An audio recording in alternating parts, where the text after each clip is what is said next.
African soft welcome. ഈ language മനസ്സിലായോ? ഇതാണ് നാഗാലാൻഡിലെ ഭാഷ നാഗാമീസ്. കുറേ നാളുണ്ട് പുറകെ നടക്കുന്നത്. നാഗാമീസ് പഠിപ്പിക്കാമോ എന്ന് ചോദിച്ചോണ്ട്. അപ്പം ഞാൻ ഓർത്ത് ഇന്ന് നിങ്ങളുടെ മുമ്പിൽ ഒരു വേർഡ് സെന്റൻസ് പഠിപ്പിച്ചിട്ട് നിങ്ങളുടെ മുമ്പിൽ തന്നെ പറയിപ്പിച്ച് ശരിയാണോ എന്ന് നോക്കാമെന്ന്. കറക്റ്റാണ്. റോഷ്നി ഉദ്ദേശിച്ചത് എന്താ? റോഷ്നി ഉദ്ദേശിച്ചത് welcome to our YouTube channel. അതായത് നിങ്ങളെല്ലാവരും ഞങ്ങളുടെ ചാനലിലേക്ക് സ്വാഗതമാണെന്നാണ് ഉദ്ദേശിച്ചത്. അപ്പം ഞങ്ങൾ ഓർത്ത് ഇന്ന് വെളിയിലോട്ടൊക്കെ ഇറങ്ങി നിങ്ങളെ കുറച്ച് വ്യൂസ് ഒക്കെ കാണിപ്പിക്കാമെന്ന്. ഇന്ന് ഞങ്ങൾ സെലക്ട് ചെയ്തിരിക്കുന്ന സ്ഥലം എന്ന് പറഞ്ഞാൽ ഓൾഡർഷോട്ടാണ്. ഞങ്ങൾ താമസിക്കുന്ന അവിടെ നിന്ന് കുറച്ച് അടുത്ത് തന്നെയാണ്. ഓൾഡർഷോട്ടിലൊരു മിലിറ്ററി മ്യൂസിയം ഉണ്ട്. അപ്പോൾ അവിടെയാണ് നമ്മളിന്ന് പോകാൻ ഉദ്ദേശിക്കുന്നത്. ആ ഓൾഡർഷോട്ട് എന്ന് പറഞ്ഞ സ്ഥലത്തിൻ്റെ പ്രത്യേകത എന്ന് പറഞ്ഞാൽ, ഓൾഡർഷോട്ട് എന്ന് പറഞ്ഞാൽ ഹോം ഓഫ് ബ്രിട്ടീഷ് ആർമി എന്നാണ് അറിയപ്പെടുന്നത്. അതായത് 1850 മുമ്പേ ഓൾഡർഷോട്ട് എന്ന് പറഞ്ഞൊരു വേസ്റ്റ് ലാൻഡ് ആയിരുന്നു. ഇവിടെ ഒരു 875 മെമ്പേഴ്സ് മാത്രമേ ഉള്ളായിരുന്നു. 1850 കഴിഞ്ഞാണ് ഓൾഡർഷോട്ട് ഫേമസ് ആകാൻ തുടങ്ങിയത്.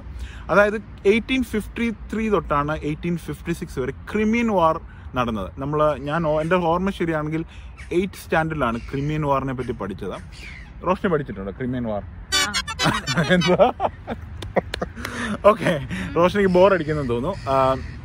ക്രിമിയൻ വാർ എന്ന് പറഞ്ഞാൽ UK, ഫ്രാൻസ്, അതുപോലെ തന്നെ യൂറോപ്പിലെ കുറേ ചെറിയ കൺട്രീസ് കൂടി റഷ്യയുടെ അഗേൻസ്റ്റ് വാർ ചെയ്യുമായിരുന്നു. അതിൽ റഷ്യയെ തോപ്പിച്ചു അവർ. 1856 ആ വാർ തീർന്നു. 3 year മാത്രമേ ഉള്ളായിരുന്നു. ആ സമയത്ത്, ആ ക്രിമിയൻ വാർ സമയത്ത് ഓൾഡർഷോട്ടിൽ ഒത്തിരി ഡെവലപ്മെന്റ്സ് നടന്നു. ബ്രിട്ടീഷ് ആർമിയുടെ കുറേ ട്രൂപ്സ് ഇങ്ങോട്ട് മൂവ് ചെയ്തു. 1854 ഇവരുടെ മെയിൻ ട്രെയിനിങ് ക്യാമ്പായി ഓൾഡർഷോട്ട് എന്ന് പറഞ്ഞ സ്ഥലം. അത് തൊട്ടാണ് ഇവർ ഹോം ഓഫ് ബ്രിട്ടീഷ് ആർമി എന്ന് അറിയപ്പെടുന്നത്. 1914 ആയപ്പോഴത്തേന് 20% ഓഫ് ദ ബ്രിട്ടീഷ് ആർമി ഇങ്ങോട്ട് മൂവ് ചെയ്തു. ഇവരുടെ one of the main base in UK ആയി. ഓൾമോസ്റ്റ് UK ആർമിയുടെ മെയിൻ പോപ്പുലേഷനോളം ഇങ്ങോട്ട് മാറിയെന്നാണ് പറയപ്പെടുന്നത്. അതോടെ ഓൾഡർഷോട്ട് ഫേമസ് ആയി. UK one of the main military base ആയിട്ട് മാറി. അപ്പം അതുകൊണ്ടാണ് ഞാൻ ഈ പ്ലേസ് സെലക്ട് ചെയ്തത്. നമ്മുടെ ഇൻഡിപെൻഡൻസ് ഡേ ഒക്കെ അല്ലേ, അപ്പം നമ്മളെ കുറെ കഷ്ടപ്പെടുത്തിയ ആൾക്കാരല്ലേ ഇവർ. അപ്പം ഇവരെ പറ്റി എന്നാലും ഇവരെ പറ്റി കുറച്ചൊക്കെ നിങ്ങളോട് അറിയിക്കണം എന്നുണ്ട് ഇവരെ പറ്റിയൊക്കെ. അപ്പം നമ്മൾ ഇന്ന് പോകുന്ന ഒരു മിലിറ്ററി മ്യൂസിയത്തിൽ 1850 തൊട്ട് ഇന്ന് വരെ ഈ മിലിറ്ററിക്കാർ യൂസ് ചെയ്ത യുട്ടൻസിൽസ്, കിച്ചൺ ഐറ്റംസ്, ടാങ്ക്സ്, അവരുടെ യൂണിഫോംസ്, ഷൂസ്, അതൊക്കെ അന്ന് യൂസ് ചെയ്ത് 1850 തൊട്ട് യൂസ് ചെയ്ത് അതെല്ലാം അവിടെ കാണിക്കുന്നുണ്ട് അവർ. അപ്പോൾ അത് കാണിക്കാനാണ് ഞങ്ങൾ ഇന്ന് പോകുന്നത്. ഹോപ്പ് നിങ്ങൾക്ക് ഇഷ്ടപ്പെടുമെന്ന് ചിന്തിക്കുന്നു. അപ്പൊ അച്ഛാ, നമ്മൾ ഈ പോകുന്ന സ്ഥലത്ത് ഇനിയും ഞാൻ ഗൂഗിളിൽ നോക്കിയപ്പോ ഒരു 4.5 റേറ്റിംഗ് ഉണ്ടായിരുന്നു. അപ്പൊ നല്ലതായിരിക്കും ഞാൻ വിശ്വസിക്കുന്നു. ഇപ്പം നമുക്കാണെങ്കിൽ ഇനിയും ഇവിടെയുള്ള ആർക്കെങ്കിലും ഇപ്പം, കാരണം ഈ ഒരു സിറ്റുവേഷൻ ആയത് കാരണം നമുക്കറിയില്ല അതെങ്ങനെയാ. അപ്പം ഇവിടെയുള്ള ആർക്കെങ്കിലും പോയി കാണണമെങ്കിൽ അവരെന്തൊക്കെയാണ് നേരത്തെ മുൻകൂട്ടി ചെയ്യേണ്ടത്? ഓക്കെ, അത് പറയാം. ഫസ്റ്റ് ചെയ്യേണ്ട ഇവരുടെ വെബ്സൈറ്റ് ഉണ്ട്. വെബ് അഡ്രസ് എന്ന് പറഞ്ഞാൽ hampshireculture.org.uk എന്നാണ് ആ വെബ് അഡ്രസ്സിൻ്റെ പേര്. അതിനകത്ത് കയറി നമ്മൾ ഫസ്റ്റ് പ്രീ ബുക്ക് ചെയ്യണം. ഇപ്പോൾ കോവിഡ് ആയതുകൊണ്ട് അഡ്വാൻസ് ആയിട്ട് ബുക്ക് ചെയ്തിട്ടേ അവർ കയറ്റത്തുള്ളൂ. കുറച്ച് നമ്പേഴ്സ് ആൾക്കാരെ അവർ മ്യൂസിയം വിസിറ്റ് ചെയ്യാൻ സമ്മതിക്കുന്നുള്ളൂ. അപ്പോൾ അത് ഫ്രീ ആണ്. അതിനകത്ത് കയറി പ്രീ ബുക്ക് ചെയ്തിട്ട് സ്ലോട്ട് ഉണ്ടെങ്കിൽ അതിനകത്ത് കാണിക്കും. പ്രീ ബുക്ക് ചെയ്തിട്ട് പിന്നാണ് നമ്മൾ ടിക്കറ്റ് എടുക്കുന്നത്. ടിക്കറ്റിന് ഫോർ ഈച്ച് ഇൻഡിവിജ്വൽ £5 ഉള്ളൂ. അത് 1 year വാലിഡിറ്റിയാണ്. 1 വർഷം നമുക്ക് എത്ര വർഷം വേണമെങ്കിലും പോയി കാണാം. അതുപോലെ തന്നെ ഇവരുടെ ഈ ഹാംപ്ഷയർ കൾച്ചർ ട്രസ്റ്റിൻ്റെ അണ്ടറിൽ പല ഓർഗനൈസേഷൻസ് ഉണ്ട്. അതും ഗാർഡൻസ്, അതുപോലെ തന്നെ മ്യൂസിയംസ്. അപ്പം അത് നിങ്ങൾക്ക് ഇൻട്രസ്റ്റ് ആണെങ്കിൽ പറഞ്ഞാൽ മതി. ഈ കമൻറ്റ് ബോക്സിൽ ഇത് കണ്ടിട്ട് ഇഷ്ടപ്പെടുകയാണെങ്കിൽ പറഞ്ഞാൽ മതി. ഞങ്ങൾ അവിടെയും പോകുന്നതായിരിക്കും. സോ നിങ്ങൾ പറയുന്ന പോലെ UK ഞങ്ങളുടെ ഒരു ആഗ്രഹം എന്നാണ് UK കംപ്ലീറ്റ് വിസിറ്റ് ചെയ്ത് നിങ്ങളെ കാണിക്കണം എന്നാണ് ആഗ്രഹം. സോ നിങ്ങളുടെ സപ്പോർട്ട് പോലെ ഇരിക്കും. So please do support us. ഇനി റോഷ്നി എന്തെങ്കിലും പറയാനുണ്ടോ അവിടെ പോകുന്നതിന്? മാസ്ക്. സോ ഞങ്ങൾ ഇടയ്ക്ക് കഴിഞ്ഞ ആഴ്ച ഒരു ദിവസം പോയായിരുന്നു. മാസ്ക് ഇല്ലാത്തതുകൊണ്ട് കയറ്റി വിട്ടില്ല, എടുക്കാനായിട്ട് മറന്നുപോയി. അപ്പം അതുകൊണ്ട് ഇന്ന് പോകാനായിട്ട് വിചാരിച്ചു. സോ നമുക്ക് അവിടെ പോകാം. ഒരു കാര്യം പറഞ്ഞു. അപ്പോൾ ഒരു കാര്യം പറയാൻ മറന്നുപോയി ഗൈസ്. കുറെ നാളായിട്ട് വളരെ ഒരു ഇമോഷണൽ ഫീലായിട്ട് നടക്കുന്നതാണ് സുശാന്ത് സിംഗ് രാജ്പൂത്തിന്റെ കേസ്. നിങ്ങൾക്ക് അറിയായിരിക്കും സുശാന്ത് സിംഗ് രാജ്പൂത്, ബോളിവുഡ് ആക്ടർ. പുള്ളി എന്ന് പറഞ്ഞാൽ പണ്ട് തൊട്ടേ പുള്ളിയുടെ ഗ്രേറ്റ് ഫാനാണ്. ബോളിവുഡ് സ്റ്റാർ ആകുന്നതിന് മുമ്പ് തന്നെ പുള്ളി ഒരു സീരിയൽ പവിത്ര റിഷ്ട എന്ന് പറയുന്ന CTVയിലെ ഒരു സീരിയലിൽ ആക്ട് ചെയ്തത്. അന്ന് തൊട്ടേ പുള്ളി ഭയങ്കര ഹിറ്റായിരുന്നു. One of the main serial actors ആയിരുന്നു. അത് കഴിഞ്ഞ് ഫിലിംസിൽ കയറി ധോനി എന്ന് പറയുന്ന മൂവിയൊക്കെ നിങ്ങൾ കണ്ടു കാണും. കണ്ടല്ലേ? അതിൽ പുള്ളിയുടെ ആക്ടിങ് എന്താ പെർഫെക്റ്റ് ആണ്. ലാസ്റ്റിൽ 2013 വേൾഡ് കപ്പിൽ ധോനി ലാസ്റ്റിൽ ഒരു അടിക്കുന്ന 6 ആണ്. നമ്മൾ ജയിക്കുന്ന ഒരു 6 അടിച്ചാണ് ജയിക്കുന്നത്. അപ്പോൾ ധോനി ആ ബോളുമായിട്ടൊരു ഐ കോണ്ടാക്ട് ചെയ്യുന്നുണ്ട്. അത് എക്സാക്ട്ലി ആക്ട് ചെയ്ത് കറക്റ്റ് അതുപോലെ ധോനി ചെയ്യുന്ന ഒരു ഫീല് സുശാന്ത് കാണിച്ചായിരുന്നു. അപ്പം വളരെ ഒരു ബ്രില്യൻ്റ് ആക്ടറായിരുന്നു പുള്ളി. സൂയിസൈഡ് ചെയ്ത് മരിച്ചെന്ന് പറഞ്ഞ് ഇവർ ഓരോ പ്ലാന്റ് ചെയ്തു. പക്ഷെ actually it was not a suicide, ഒരു കോൾഡ് ബ്ലഡഡ് മർഡർ ആണ്. അപ്പോൾ UK-ലിരുന്ന് എനിക്കെങ്ങനെ ഇത് മർഡർ ആണെന്ന് എനിക്കെങ്ങനെ അറിയാം ഇത് മർഡർ ആണെന്ന് ചിന്തിക്കുമായിരിക്കും. നിങ്ങൾ റിപ്പബ്ലിക് ചാനൽ കാണുക. ഞാൻ റിപ്പബ്ലിക് ചാനലിനെ പ്രൊമോട്ട് ചെയ്യുമല്ല. അതിനകത്ത് അർണബ് ഗോസ്വാമി എന്ന് പറഞ്ഞ എല്ലാവർക്കും അറിയാം. പുള്ളി വിത്ത് ഫാക്ട്സ് ഇത് മർഡർ ആണെന്നുള്ള വിത്ത് ഫാക്ട്സ് ഓരോ ഫാക്ട് അവിടെ പുള്ളി കാണിക്കുന്നുണ്ട്. ഞാനും അർണബിന്റെ വ്യൂസിലൊന്നും സപ്പോർട്ട് ചെയ്യുന്ന ആളല്ലായിരുന്നു. പക്ഷെ ഇതോടെ I have become a big fan of Arnab. നിങ്ങൾ റിപ്പബ്ലിക് ചാനൽ കാണുക. എനിക്കറിയത്തില്ല കേരളത്തിൽ പുള്ളിയെ സുശാന്തിനെ പറ്റി എന്തുമാത്രം ഇത് സ്പ്രെഡായെന്ന് എനിക്കറിയത്തില്ല. ഇപ്പോൾ ഒരു ക്യാമ്പയിൻ പോലും തുടങ്ങിയേക്കാണ്, justice for Sushant, CBI for Sushant എന്ന് പറഞ്ഞത്. എൻ്റെ ഒരു ആഗ്രഹം എന്നാണ് കേരളത്തിലെ എല്ലാവരും ഇത് ഏറ്റെടുക്കണം. യങ്സ്റ്റേഴ്സ് സ്പെഷ്യലി സോഷ്യൽ മീഡിയാസിലെല്ലാം ഇതൊരു സ്ലോഗൻ പോലെ, ജസ്റ്റിസ് ഫോർ സുശാന്ത് എന്ന് പറയുന്ന സ്ലോഗൻ പോലെ നിങ്ങൾ ചെയ്യണം. കാരണം ഇറ്റ് വാസ് എ മർഡർ. ഇത് വലിയൊരു മർഡറാണ്. പുള്ളി എന്ന് പറഞ്ഞാൽ കേരളവുമായിട്ട് ബന്ധമുണ്ട് ഗൈസ്. 2018 ഫ്ലഡ് സമയത്ത് പുള്ളിക്ക് ബീഹാറിൽ ജനിച്ച ഒരു പുള്ളിയാണ്. കേരളവുമായിട്ട് ഒരു ബന്ധവുമില്ല. 1 crore rupees ആണ് നമ്മുടെ ചീഫ് മിനിസ്റ്റർ റിലീഫ് ഫണ്ടിലേക്ക് പുള്ളി കൊടുത്തത്. അതുപോലെ തന്നെ നാഗാലാൻഡിൽ, ഞാൻ വളർന്ന സ്ഥലം നാഗാലാൻഡിൽ 1.25 crore, ഓൾമോസ്റ്റ് 1.25 crore നാഗാലാൻഡ് സ്റ്റേറ്റിന് വേണ്ടി. നമ്മുടെ കേരളത്തിൽ 2018 ഫ്ലഡുള്ള ആ സമയത്ത് തന്നെ നാഗാലാൻഡിൽ ഫ്ലഡായിരുന്നു. 1.25 crore അവിടെയും കൊടുത്തു. അത് തന്നെ നമുക്ക് ചിന്തിക്കാനുള്ള, ആ മനുഷ്യൻ എന്തോ വലിയ മനുഷ്യനായിരുന്നെന്ന്. ആ മനുഷ്യനാണ് ഇവരെല്ലാവരും കൂടി കൊന്നത്. ആരെ കൊന്നെന്നുള്ളത് നമ്മളെല്ലാവരും കണ്ടുപിടിക്കണം. പക്ഷേ മർഡർ ആണെന്നുള്ളത് ഇപ്പം തെളിഞ്ഞിരിക്കുകയാണ്. ഇപ്പം CBI അത് പെട്ടെന്ന് തന്നെ എടുക്കണം എന്നുള്ളൊരു ആഗ്രഹം എല്ലാവർക്കും ഉണ്ട്. ഇപ്പം നോർത്ത് ഇന്ത്യയിലെല്ലാം ഇത് വൈൽഡ് ഫയർ പോലെ സ്പ്രെഡ് ആവുകയാണ്. നിങ്ങൾ സോഷ്യൽ മീഡിയാസ് എടുത്ത് നോക്കിയാൽ മതി. കേരളത്തിൽ എനിക്കറിയത്തില്ല എന്തുമാത്രം, ഞാൻ ഇവിടെ ഇരുന്ന് എനിക്കറിയത്തില്ല അത്രയും. ഞാൻ ന്യൂസിലൊന്നും അങ്ങനെ മലയാളം ന്യൂസിലൊന്നും കേട്ടില്ല. നിങ്ങൾ ഈ റിപ്പബ്ലിക് ചാനലിൽ വൈകിട്ടത്തെ ഷോ കണ്ടാൽ മതി. പുള്ളിയുടെ അർണബ് ഇത് ഓരോ വിത്ത് ഫാക്ട്സ് ആണ്. നമുക്കത് കണ്ടാൽ തന്നെ മനസ്സിലാവും. വിത്ത് ഫാക്ട്സ് തെളിയിക്കുമ്പം ഇത് murder ആയിരുന്നുള്ള.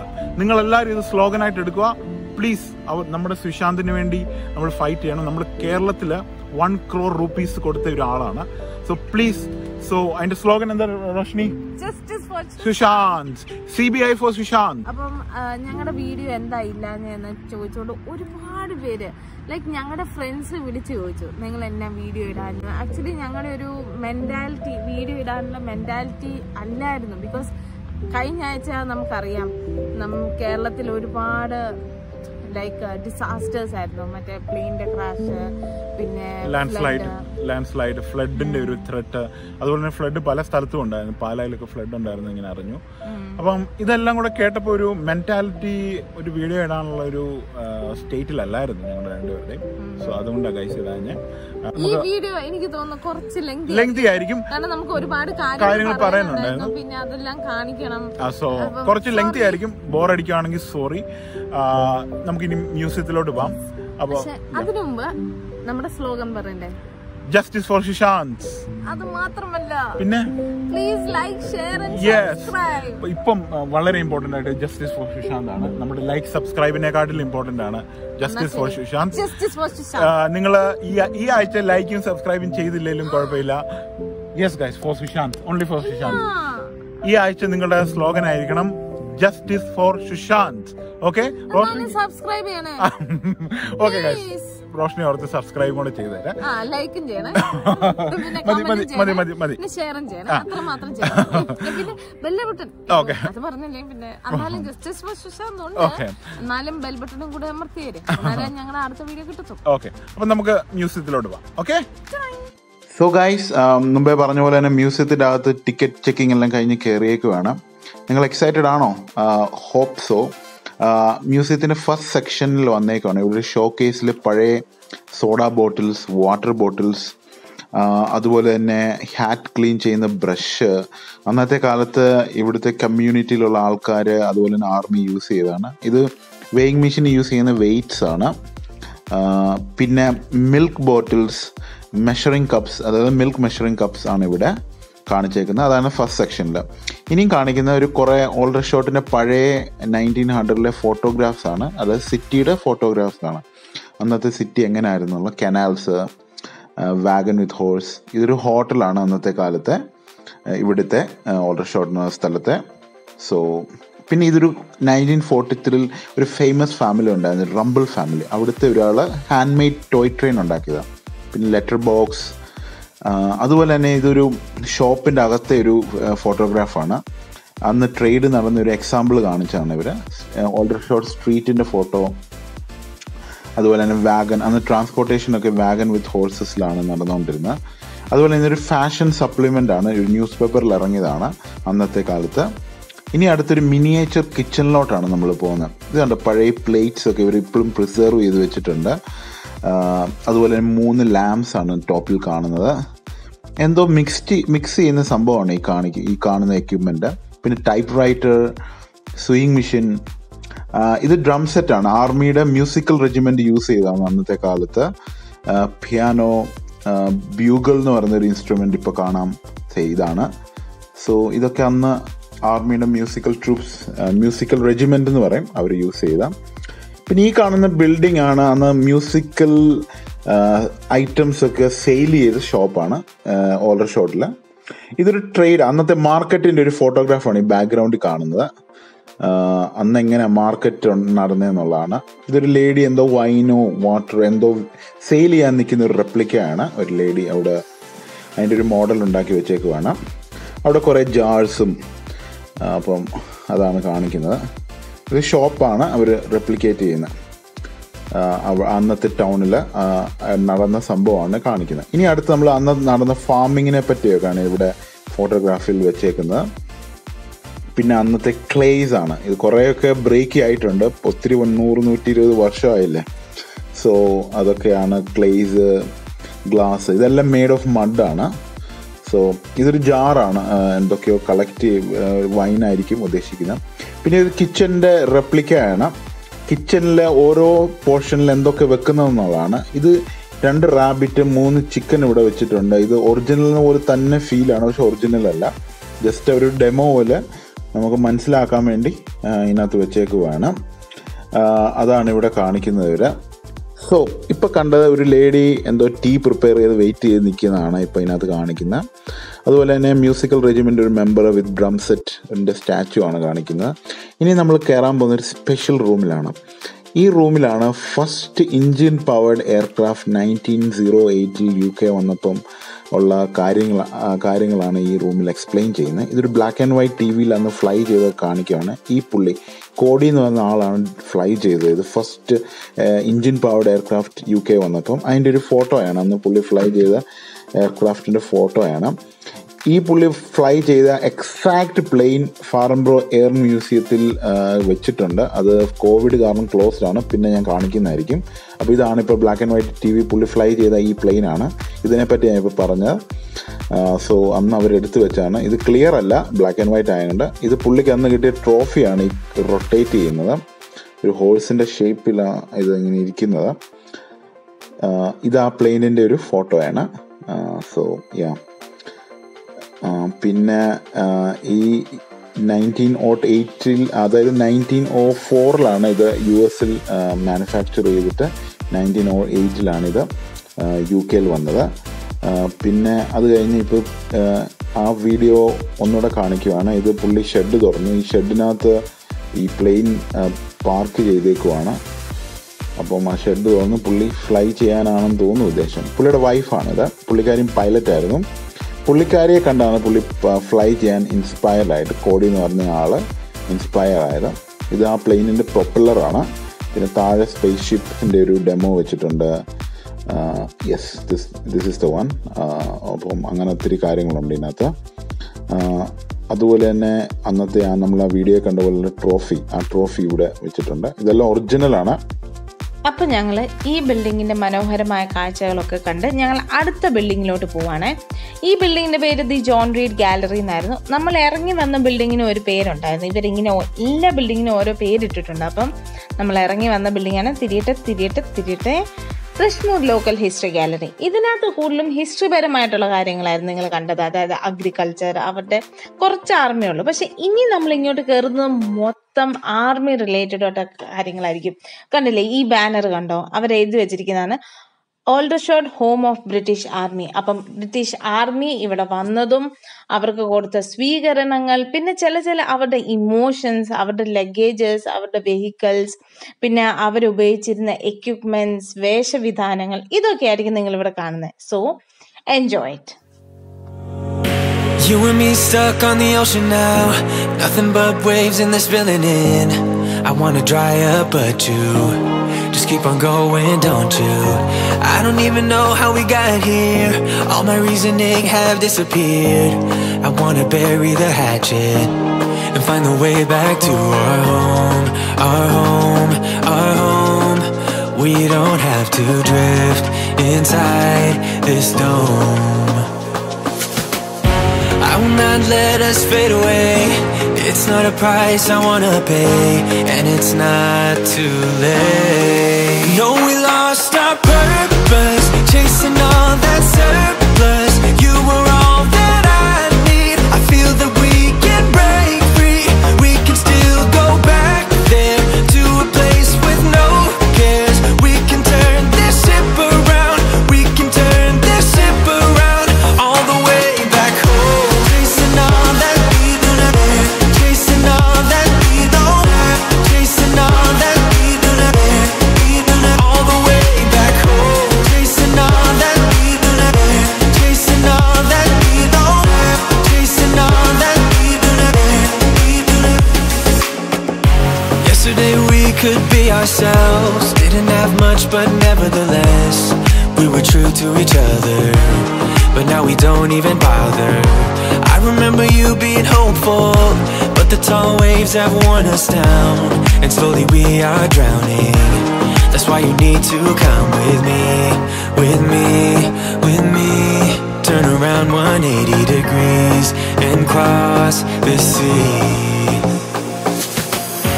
I will not let us fade away. It's not a price I wanna pay, and it's not too late. No, we lost our purpose, chasing all that surplus. You were all that I need. I feel that we can break free. We can still go back there to a place with no cares. We can turn this ship around. We can turn this ship around all the way back home. Chasing all that we don't have, chasing all that we don't have, chasing all that we don't have, all the way back home. Chasing all that we don't have, chasing all that we don't have, chasing all that we don't have. I always knew we could do so many great things, so believe in me, I believe in you. And I just feel that this will be an upswing, so hear me out. No, we lost our purpose, chasing all that surplus. You were all that I need. I feel that we can break free. We can still go back there with no cares. We can turn this ship around. We can turn this ship around all the way back home. Chasing all that we don't have, chasing all that we don't have, chasing all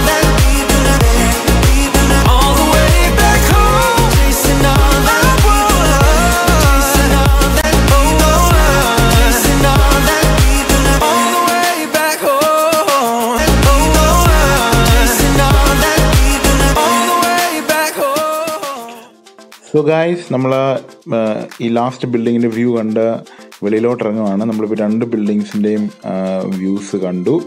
ഇനി വെളിയിലോട്ടിറങ്ങുകയാണ്. ഇവിടെ ഒരു കുട്ടിപ്പട്ടാളം ഇങ്ങനെ ഓടുന്നു നമ്മുടെ camera കണ്ടിട്ട്.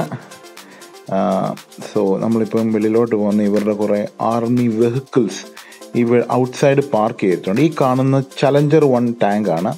എൻ്റെ പുള്ളി നോക്കുന്നുണ്ടോ? അപ്പം ഇതും ചലഞ്ചർ 1 ടാങ്ക്. ഈ 2 ടാങ്കും ചലഞ്ചർ 1 ഗ്രൂപ്പിൽ പെടുന്ന ടാങ്ക്സ് ആണ്. ഇത് കുവൈറ്റ് വാർ സമയത്ത് ബ്രിട്ടീഷ് സോൾജേഴ്സ് യൂസ് ചെയ്തതാണ്. ഇതൊരു ആർമി ക്യാരിയിങ് വെഹിക്കിളാണ്. ഇത് വില്ലീസ് ജീപ്പ് എന്ന് പറയും.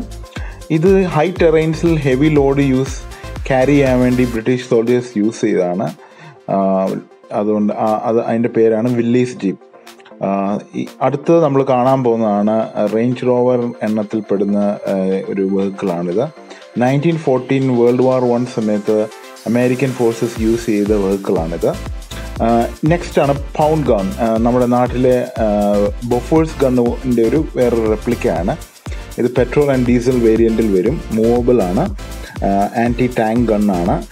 ബൊഫേഴ്സ് എന്ന് പറഞ്ഞാൽ ആൻറ്റി എയർക്രാഫ്റ്റ് ആണ്. ഇത് ബൈസൈക്കിൾ, പഴയ ബൈസൈക്കിൾ. അതുപോലെ തന്നെ ഇത് വാഗനാണ്. അന്നത്തെ മിലിറ്ററി എക്യുപ്മെൻറ്റ്സ് ഒക്കെ ട്രാൻസ്പോർട്ട് ചെയ്തുകൊണ്ടിരുന്നത് വാഗൻ ഹോഴ്സസ് യൂസ് ചെയ്തായിരുന്നു. അപ്പോൾ അതാണ് ഇവിടെ. ഇത് അന്നത്തെ കാലത്തെ. ഇത് ചെറിയൊരു വാഗൻ. നെക്സ്റ്റ് കാണുന്നത് ആംബുലൻസ് ആണ്. അന്നത്തെ കാലം എന്ന് പറഞ്ഞാൽ ഞാൻ മുമ്പേ പറഞ്ഞത് 1900 ആ സമയത്ത്. ഇനി വെളിയിലോട്ട് ഇറങ്ങാം. ഇവിടെ നമുക്ക് എന്താണെന്ന് നോക്കാം. ഇവിടെയും കുറേ പൗണ്ട് ഗൗൺസ് വെച്ചിട്ടുണ്ട്. നമ്മുടെ മുമ്പേ ഞാൻ പറഞ്ഞല്ലോ, നമ്മുടെ ബൊഫേഴ്സ് ഗണ്ണിൻ്റെ വേറൊരു റെപ്ലിക്ക. ബൊഫേഴ്സ് ഗണ്ണാണ് നമ്മൾ കാർഗിൽ വാർ ജയിപ്പിച്ചത്. ഇതെന്ന് പറഞ്ഞാൽ ഒരു എക്യുപ്മെൻറ്റ് ക്യാരിയിങ് വെഹിക്കിളാണ്. എത്ര ലോഡ് വേണേലും ഹെവി ടെറൈൻസിൽ ആർമിക്ക് വേണ്ടി ക്യാരി ചെയ്യുന്നൊരു വെഹിക്കിളാണ് ഈ സംഭവം. കൈൻഡ് ഓഫ് ട്രക്ക് എന്ന് പറയാം. ഇതൊരു ട്രക്കാണ്. 1960 ആർമി ട്രക്കാണിത്. ഇതും ലോഡൊക്കെ ക്യാരി ചെയ്യാൻ യൂസ് ചെയ്തുകൊണ്ടിരുന്നതാണ്.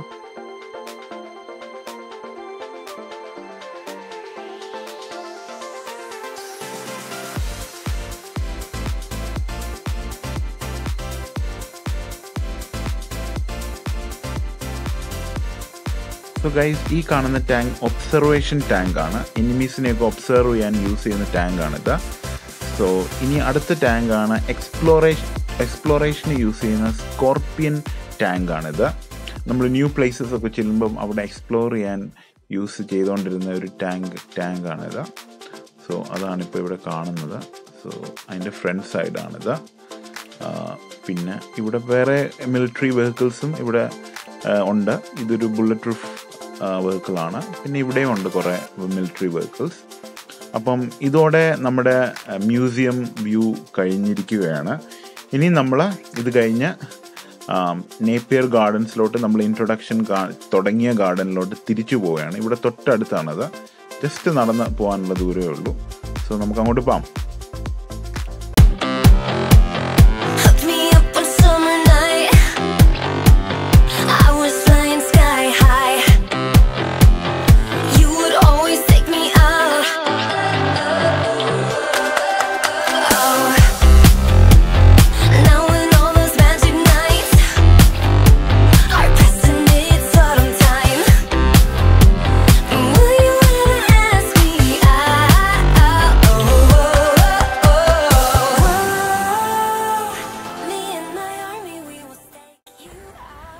അപ്പോൾ ഇവിടെ റെസ്ട്രിക്റ്റഡ് ഏരിയ ആണെന്ന് പറഞ്ഞുകൊണ്ട് റോഷ്നിക്ക് ഇതിലെ തന്നെ പോകണമെന്ന്.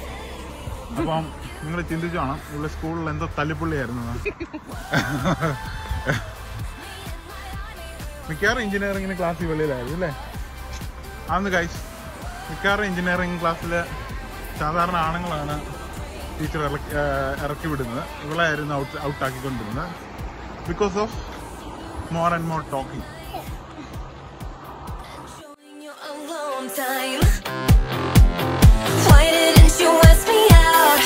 Hello guys. സോ ഇപ്പം അവിടുന്ന് ഇറങ്ങി. നിങ്ങൾക്ക് ഇഷ്ടപ്പെട്ടെന്ന് ചിന്തിക്കുന്നു. ഒത്തിരി പേർക്ക് ചിലർക്ക് ബോറടിക്കുമായിരിക്കും. എനിക്ക് ബോറടിച്ചു. സോ ഇന്ന് ഇൻഡിപെൻഡൻസ് ഡേ ആയതുകൊണ്ട്, ഇന്ത്യയിലെ ഇൻഡിപെൻഡൻസ് ഡേ ആയതുകൊണ്ട് നമ്മളെ കുറച്ച് കഷ്ടപ്പെടുത്തിയ ആൾക്കാരല്ലേ, അപ്പോൾ അവരെ പറ്റി ഒന്ന് ജസ്റ്റ് ഒന്ന് കാണിച്ചേക്കാമെന്ന് വിചാരിച്ചു. ജസ്റ്റ് അവരുടെ പഴയ അവർ യൂസ് ചെയ്ത ഓരോ ആർമി യൂസ് ചെയ്ത യൂട്ടൻസിൽസും അതൊക്കെയാണ് ഈ മ്യൂസിയത്തിൽ കാണിക്കുന്നത്. പിന്നെ അവരുടെ ആർട്ടിലറി ഗൺസ് ഒക്കെയാണ്. സോ നിങ്ങൾക്ക് ഇഷ്ടപ്പെട്ടെന്ന് ചിന്തിക്കുന്നു. നിങ്ങൾ അതിന് മുമ്പേ ഇതെന്ന് പറഞ്ഞാൽ ഇവരുടെ തന്നെ ഒത്തിരി മ്യൂസിയംസ് ഒക്കെ ഉണ്ട്. അപ്പോൾ അത് കാണാൻ ഞാൻ ഇൻട്രൊഡക്ഷനിൽ പറഞ്ഞ പോലെ അത് കാണാൻ അത് പല സ്ഥലത്തുണ്ട്. അത് കാണാൻ താല്പര്യം ഉണ്ടെങ്കിൽ നിങ്ങൾ കമന്റ് ബോക്സിൽ പറയാം. ഇൻട്രസ്റ്റ് ഉണ്ടെങ്കിൽ കമന്റ് ബോക്സിൽ പറയാ. ഡെഫിനറ്റ്ലി അത് കാണിക്കുന്നതായിരിക്കും. ഓക്കെ, അപ്പൊ എന്താ റോഷ്നിയുടെ റിവ്യൂ പറ. റിവ്യൂ നിങ്ങൾക്ക് ഹിസ്റ്റോറിക്കലായിട്ട് ഇഷ്ടപ്പെടാൻ കാണാനൊക്കെ ആഗ്രഹിക്കുന്നവർക്ക് ഓക്കെയാണ്. പിന്നെ മെയിൻ കാരണം എന്നാ, ഒരു വർഷത്തേക്ക് നമ്മള് എൻട്രി ഫീ എന്ന് പറയുന്ന ഒരു വർഷത്തേക്കാണ്. അത് കാരണം പിന്നെ ഇറ്റ്സ് ഓക്കെ. പക്ഷെ ഇപ്പൊ കോവിഡ് ആയതുകൊണ്ട് പ്രീ ബുക്ക് ചെയ്യണം. നമ്മൾ വൺസ് ഫീ പേ ചെയ്താൽ 2 പേർക്കും കൂടി £10 ആയി, 5 ഈച്ച്. 1 ഇയറിന് വേണ്ടിയാണ് അതിന്റെ വാലിഡിറ്റി. സോ യാ, അപ്പൊ നമുക്ക് ഇനി നമ്മുടെ പുതിയ ഒരു എന്തോ അതിന് പറയുക ഇൻഫോർമേറ്റീവ് സെഷൻ. അപ്പൊ ഇന്ന് തൊട്ട് ഞങ്ങളൊരു പുതിയ സെഷൻ സ്റ്റാർട്ട് ചെയ്യുവാണ്. അതായത് എല്ലാ വീഡിയോസിൽ എൻഡ് ആകാൻ തുടങ്ങുമ്പോൾ ഒരു ഇൻഫോർമേറ്റീവ് സെഷൻ എന്ന് പറയുന്നത്. അപ്പൊ അതിലേക്ക് നമുക്ക് കിടക്കാം. ഇൻഫോർമേറ്റീവ് സെഷൻ എന്ന് പറഞ്ഞാൽ എനിക്ക് പേഴ്സണലി എക്സ്പീരിയൻസ് ചെയ്ത ഒരു കാര്യമാണ് പറയാൻ പോകുന്നത്. ഇപ്പൊ നമ്മുടെ കോവിഡ് കാലമല്ലേ, അപ്പം കോവിഡ് വരുമ്പോഴേ നോർമലി ഇത് ഫസ്റ്റ് അറ്റാക്ക് ചെയ്യുന്നത് നമ്മുടെ ത്രോട്ടും നോസിലും ആയിരിക്കും. ത്രോട്ടാണ് മെയിനായിട്ട്. അപ്പം ത്രോട്ടിൽ ഇത് ചെറുതായിട്ടൊരു നമുക്ക് എന്തെങ്കിലും ഇപ്പം നോർമൽ പനിയാണെങ്കിലും ത്രോട്ടിൽ ഒരു ചെറുതായിട്ടൊരു ഇൻഫെക്ഷൻ, ഒരു എന്തെങ്കിലും ഒരു കിച്ച് പോലെ തോന്നിയാൽ അല്ലെങ്കിൽ ഒരു പെയിൻ പോലെ തോന്നിയാൽ ഉടനെ തന്നെ ഇനീഷ്യൽ സ്റ്റേജിൽ തന്നെ നിങ്ങൾ കുറച്ച് ഒരു 1/2 സ്പൂൺ സോൾട്ട് എടുക്കുക, ഒരു 1/4 ഓഫ് മഞ്ഞൾപ്പൊടി അല്ലെ ടർമറിക് പൗഡർ എടുത്തിട്ട് ഒരു ഗ്ലാസ്സിനകത്ത് മിക്സ് ചെയ്ത് ഗാർഗിൾ ചെയ്യുക. വെള്ളം ഒരു ലൂക്ക് വാം വെള്ളം എടുത്തിട്ട് ഒരു ഫുൾ ഗ്ലാസ് വാട്ടർ എടുത്തിട്ട് ഗാർഗിൾ ചെയ്യുക. അത് ഫുൾ ഗാർഗിൾ ചെയ്യുക. ഒരു ഡെയിലി ഒരു 2 ടൈംസ് എങ്കിലും ചെയ്യുക. ചെയ്ത് കഴിയുമ്പോൾ ഗൈസ് മിറക്കിൾ ഫീലാണ്. എനിക്ക് ഈ കഴിഞ്ഞ മാസം 2 പ്രാവശ്യം എനിക്ക് ത്രോട്ടിന് ഇറിറ്റേഷൻ ഉണ്ടായി. ഇത് ചെയ്തപ്പോഴേ അത് എങ്ങനെ പോയെന്ന് പോലും എനിക്കറിയത്തില്ല. അപ്പം നിങ്ങളെല്ലാവരും ഈ ഒരു എക്സ്പെരിമെൻറ്റ് ചെയ്യുക. അതുപോലെ തന്നെ നോസിന് എന്തെങ്കിലും ഇഷ്യൂസ് ഉണ്ടെങ്കിൽ, നോസ് ബ്രീത്തിങ് ഡിഫിക്കൽട്ടി ഉണ്ടെങ്കിൽ ജസ്റ്റ് സ്റ്റീം കൊള്ളുക, പെട്ടെന്ന് മാറും. അപ്പോൾ ഇത് രണ്ടും ഇനീഷ്യൽ സ്റ്റേജിൽ ചെറുതായിട്ട് തോന്നുമ്പോഴേ ചെയ്യുക. ഒരു കോവിഡും ഒരു സാധനവും വരാൻ പോകുന്നില്ല. ഇത് എനിക്ക് പേഴ്സണൽ എക്സ്പീരിയൻസ് വന്നതാണ്. ഞാനിത് ചെയ്ത് എനിക്ക് സുഖം പ്രാപിച്ചതാണ്. അതുകൊണ്ട് നിങ്ങളിത് ചെയ്യുക. അതുപോലെ തന്നെ ബ്ലഡ് പ്രഷർ ഉള്ളവർ, പ്രായമുള്ളവരൊക്കെ ജസ്റ്റ് നിങ്ങൾ ഡോക്ടറെ കൺസൾട്ട് ചെയ്തിട്ട് വേണം ഈ സോൾട്ടിൻ്റെ യൂസ് ചെയ്യാൻ. കാര്യം ചിലർക്ക് അത് സോൾട്ട് ചിലപ്പം ഹൈ കണ്ടന്റ് ആയി പോയാൽ ഈവൻ ഹാഫ് ആണെങ്കിൽ പോലും അവർക്ക് ലൈക്ക് പ്രഷർ കൂടാൻ ചാൻസ് ഉണ്ട്. സോ അവർ ജസ്റ്റ് നിങ്ങൾ ഡോക്ടറെ കൺസൾട്ട് ചെയ്യുക. പക്ഷേ യങ്സ്റ്റേഴ്സ് നിങ്ങളിത് വളരെ ധൈര്യമായിട്ട് ചെയ്യുക. ഞാൻ കോവിഡ് അല്ല, ഒരു അസുഖവും വരത്തില്ല, ഫീവർ അങ്ങനെയൊന്നും വരത്തില്ല. എനിക്ക് പേഴ്സണൽ എക്സ്പീരിയൻസ് കൊണ്ട് ഫീൽ ചെയ്തതാണ്. സോ കൊറോണ വന്നിട്ടില്ല. പക്ഷെ നമ്മൾ റിസർച്ചിൽ കൂടെ ഞങ്ങൾക്ക് മനസ്സിലായത് കൊറോണയുടെ ഫസ്റ്റ് കൊറോണ അറ്റാക്ക് ചെയ്യുന്നതെന്ന് പറഞ്ഞാൽ ത്രോട്ട് ആൻഡ് നോസിലായിരിക്കും. അപ്പം ഈ 2 കാര്യങ്ങൾ steam and gargle with salt water and turmeric ചെയ്താൽ മാറുന്നതായിരിക്കും.